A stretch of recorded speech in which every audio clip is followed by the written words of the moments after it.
Hello and welcome. You join me today on the beautiful Kenley Common, which sits at the extreme southern edge of the Greater London area on its border with Surrey. If you walk up that hill there and keep going for a while, you'll eventually come to the historic Kenley Aerodrome, which was famous from the Battle of Britain, and I've done some filming there previously on my channel. Kenley Common is a lovely place where wildlife is encouraged. You can see here all the wild grasses and wildflowers, and cattle and sheep are also able to roam freely up here. But we're not actually here today to look at the common itself. We're here to take advantage of its magnificent views of a site that I want to look at quite closely.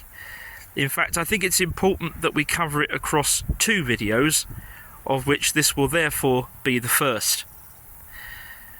Where we're standing here is very high up on the North Downs, and the North Downs are predominantly chalk. So as you take in the view there, you will see appearing on the left hand side of your screen a massive chalk face, and that's the site that I want to look at. Now, that site originally opened as a lime works, so it was a quarry, and it opened in around 1824. It significantly predated the Victorian railway, so when the railway came through they had to build a huge viaduct, and you can probably see that on your screens as a sort of a black line either side of the trees below the chalk there. The lime works continued until around the 1960s, and for many years since then it's been protected as an S.S.S.I, which stands for Site of Special Scientific Interest, because it's the home of some very rare species of wildlife and some very rare plants. So in fact 32 hectares, 79 acres of that site is now protected. So across these two videos what I want to do is to look more closely at the history of the site and its modern role as a protected scientific nature reserve. Scientifically speaking, the rock face forms part of the Lewis Nodular Chalk Formation, and quarrying on the site was already very long established before the railway came through in 1884. This fantastic early photograph beautifully demonstrates the engineering that went into solving the needs of both the quarry and the railway. The railway line disappears into the very long Riddlesdown tunnel just north of this point here. So the viaduct was built to carry trains directly over the quarry and on into the tunnel.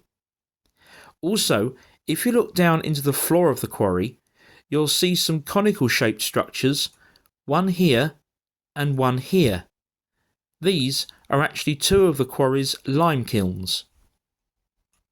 Viewed again from Kenley Common, you can see a train here travelling from right to left, across the viaduct, high up above the floor of the quarry.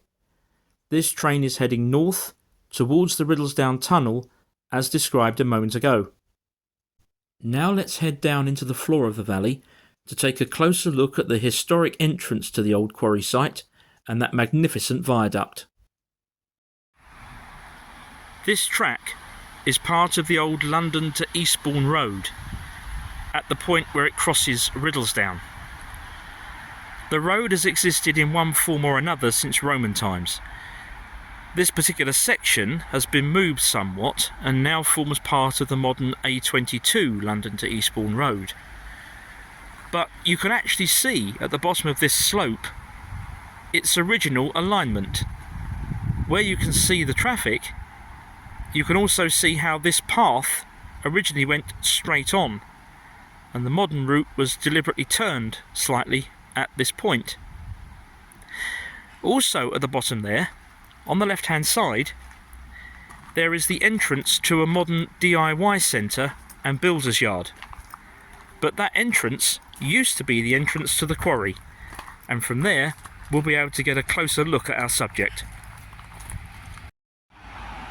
So having come down that track on the left hand side there, you can see above the building the viaduct and the chalk face beyond.